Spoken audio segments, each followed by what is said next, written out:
Hello students, तो कैसे हैं आप लोग। मैं मुस्कान आपका स्वागत करता हूं अपने YouTube channel apex study hub पर। जैसा कि आप लोग वीडियो जनरल पर देख कर आए हैं, इस वीडियो में डिस्कस करने वाले हैं क्लास 10th के chapter wise most important objective questions. ठीक है, तो पहले चैप्टर के क्वेश्चन मैंने बोर्ड पर लिख रखे हैं, तो आइए करना शुरू करते हैं। ये सब वही क्वेश्चन है जो आपके एग्जाम में लगातार पूछे जाते रहे, पूछे जाएंगे। ठीक है, तो सभी के सभी यहाँ पे बोर्ड एग्जाम में आए हुए हैं, तो आइए शुरू करते हैं पहले क्वेश्चन से। पहला क्वेश्चन है हमारे पास, 26 और 156 का लासा 156 है तो मासा होगा। ठीक है, कभी भी आपको ऐसी कंडीशन दे रखी हो कि दो संख्याओं का लासा जो है वो बड़ी वाली संख्या हो, ध्यान से सुनना।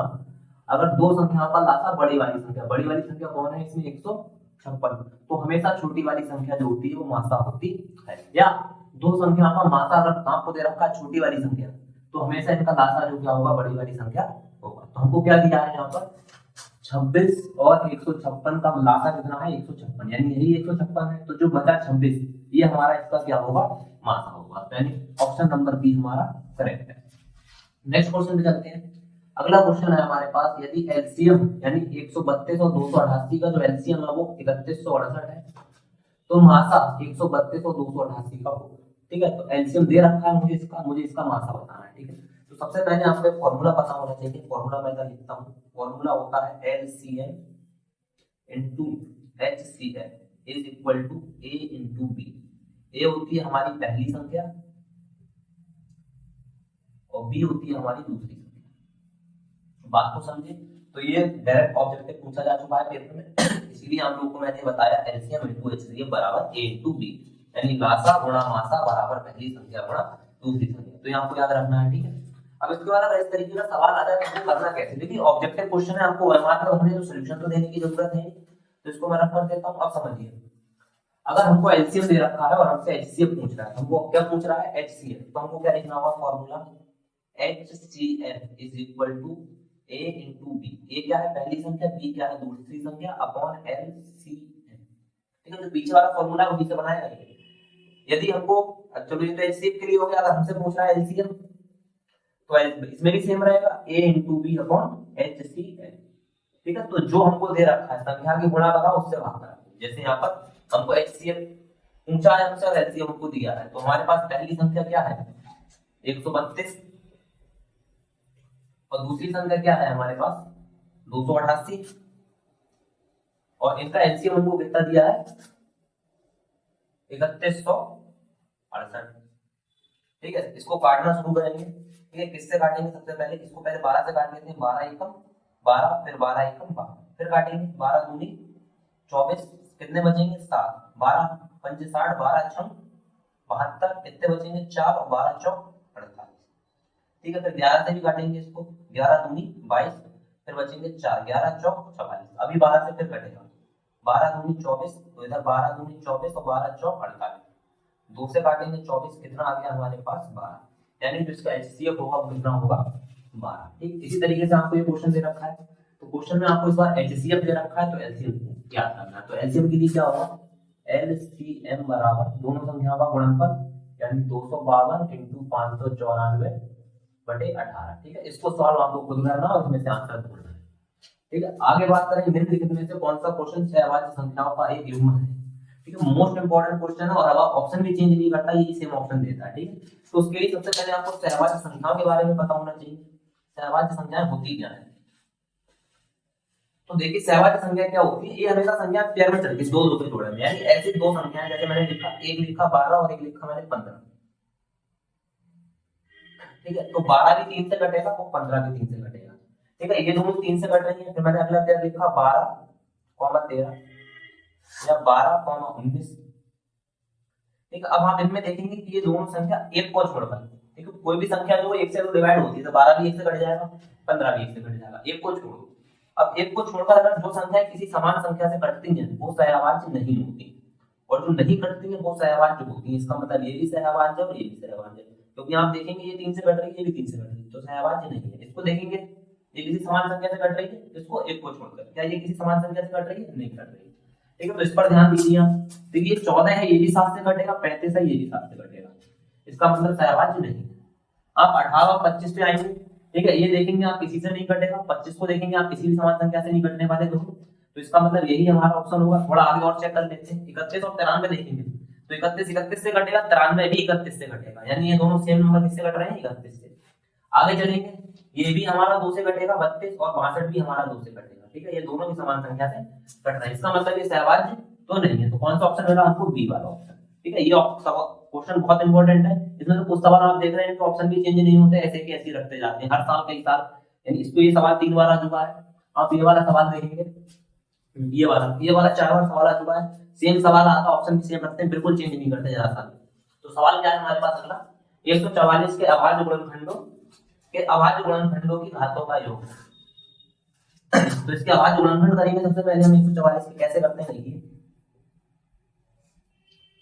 2 से काटेंगे, 2 सत्ते 14, 2 दूनी 7, सबसे छोटी संख्या से काटना शुरू करते हैं, फिर 2 से काटेंगे, 2 3 6, फिर 2 6 12, फिर 2 से काटना शुरू करेंगे,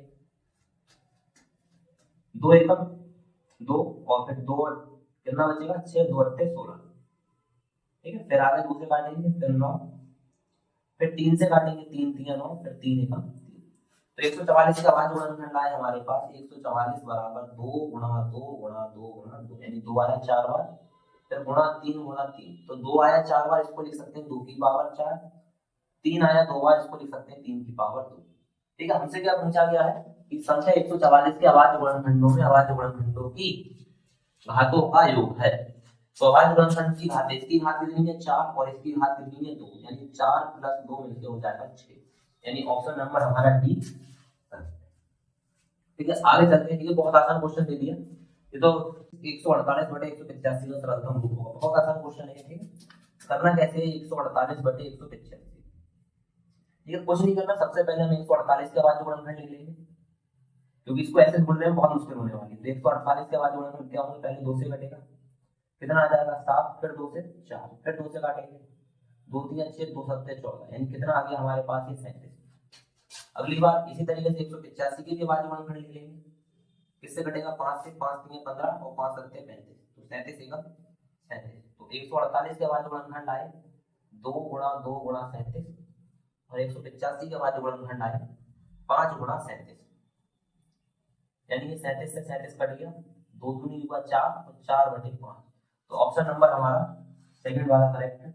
आगे चलते हैं, नेक्स्ट क्वेश्चन है हमारा संख्या 156 के अभाज्य गुणनखंड होंगे। तो इसको तो हम समझ गए होंगे अभाज्य गुणनखंड कैसे करने हैं, ठीक है। हर बार संख्या बदल के आपसे अभाज्य गुणनखंड पूछ लेता है, तो कर देते हैं 156 के अभाज्य गुणनखंड, 2 से काटेंगे, 2 7 14, फिर 2 8 16, फिर 2 से काटेंगे, 2 3 6, फिर 2 9 18, फिर 3 से 3 एकम 3, 3 3 9, फिर 13 एकम 13, यानी 156 के जो अभाज्य गुणनखंड आएंगे, 2 कितनी बार आया, 2 बार, तो 2 की पावर 2 गुणा 3 गुणा 13, यानी ऑप्शन नंबर हमारा भी करेक्ट है।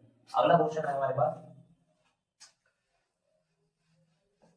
तो नेक्स्ट क्वेश्चन है हमारे पास, यदि 65 117 के HCF को 65m - 117 के रूप में व्यक्त किया जाए तो m का मान होगा।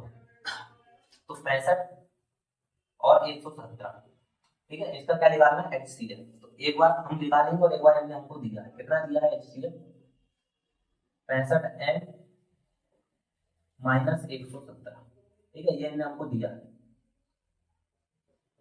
कोई बात नहीं। तो इसको काटना शुरू करते हैं, तो एक ही नंबर से कटेगा, HCF के लिए 13 पंजे 65 और 13 निम्मा 117, आगे कटेगा नहीं, तो HCF कितना आ गया यहाँ से हमारा 13। तो इनर HCF दिया है हमको, वो HCF के बराबर होगा, तो यहाँ पर 13 रख देंगे, बराबर 65m - 117, माइनस का 117 आगे प्लस का हो जाएगा, 117 और 13 हो जाएगा मिलके 130, बराबर 65m, तो 65 दूनी 130, तो m बराबर आ गया 2। तो हमारा ऑप्शन नंबर सेकंड वाला करेक्ट है, ठीक है। अगला क्वेश्चन बहुत ही आसान है, दी गई संख्याओं में अभाज्य संख्या होगी। तो दी गई संख्या में अभाज्य संख्या को आप जानते हैं, ऐसी संख्या जो एक और स्वयं के अलावा किसी और नंबर से विभाजित ना हो। देखो 0 एक ऐसी संख्या हर नंबर से विभाजित हो सकती है, ठीक है। 5 से काटेंगे तब भी 0 आएगा, 0/10 करोगे तब भी 0 आएगा, ठीक है, यानी ये ऐसा नंबर है सबसे विभाजित हो जाता है, इसका मतलब अभाज्य संख्या है। एक ना तो हमारा भाज्य होता है और ना ही अभाज्य होता है, ठीक है। अगला 8 देखिए, तो 8 हमारा 1 से भी घटता है और 8 से, तो स्वयं से तो घटेगा और 1 से भी घटेगा, इसके अलावा 2 से भी घटता है और 4 से भी घटता है, इसलिए ये भी क्या है हमारा अभाज्य नहीं है। तो बिगड़ला बचा 2, तो ये हमारा क्या है, एक अभाज्य संख्या है। और इसके लिए हम एक तरीके से और याद रखेंगे, 2 जो है 2 एकमात्र सम अभाज्य संख्या है, ठीक है, इस बात को भी आप ध्यान रखेंगे। आपसे पूछ लेगा एकमात्र समअभाज्य संख्या है, तो 2 के अलावा और कोई सम संख्या कभी आपको अभाज्य नहीं मिलेगी। ठीक है, अगले क्वेश्चन की तरफ चलते हैं।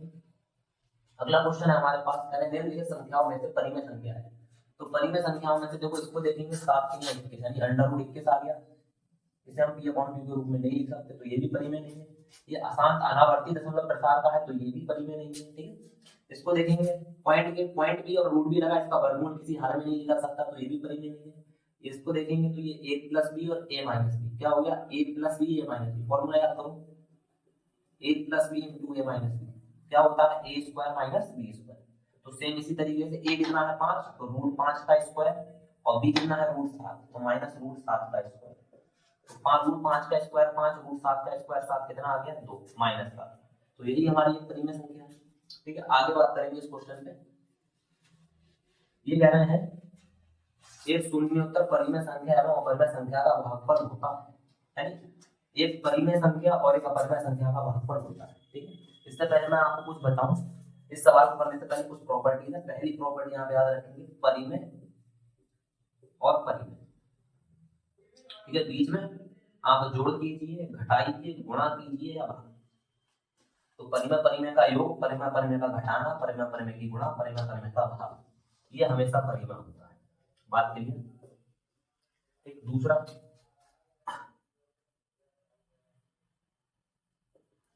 एक संख्या हमारी परिमेय है, या पहले अपरिमेय अपरिमेय लिख लेते हैं। एक संख्या हमारी अपरिमेय है और दूसरी क्या है अपरिमेय। तो इनका जोड़, घटाना, गुणा, भाग। ठीक है, ये निश्चित नहीं किया जा सकता कि परिमेय आएगा या अपरिमेय। तो ये क्या होगा हमारा, परिमेय भी होगा और अपरिमेय भी होगा, अपरिमेय। ठीक है, तो ध्यान रखेंगे परिमेय परिमेय का कोई भी जोड़ घटाना गुणा भाग कराएंगे परिमेय आएगा, अपरिमेय अपरिमेय का जोड़ घटाना गुणा भाग कराएंगे परिमेय भी हो सकता है, अपरिमेय भी हो सकता है। तो इसका जो ऑप्शन आएगा परिमेय व अपरिमेय दोनों करके आएगा। ठीक है, और लास्ट और थर्ड और लास्ट क्या है हमारा, एक परिमेय लेंगे और एक लेंगे अपरिमेय। ठीक है, अब ऐसा जरूरी नहीं कि पहले अपरिमेय लिख लें बाद में परिमेय लिख लें, उससे कोई फर्क नहीं पड़ेगा। तो प्लस माइनस गुणा भाग, तो परिमेय और अपरिमेय का जोड़ घटाना गुणा भाग कुछ भी कराएंगे, ये होता है हमेशा अपरिमेय। तो यहाँ पर देख लीजिए, एक परिमेय संख्या है, एक अपरिमेय संख्या है। ठीक है, तो ये क्या होगा हमेशा, कौन सा ऑप्शन है परिमेय और अपरिमेय के लिए, अपरिमेय वाला, तो हमेशा ये होगा अपरिमेय संख्या। ठीक है, तो आज की इस वीडियो में इतना ही। अगर ये वीडियो अच्छी लगी तो वीडियो को लाइक करें, चैनल को सब्सक्राइब करें, दोस्तों के साथ शेयर करना ना भूलें।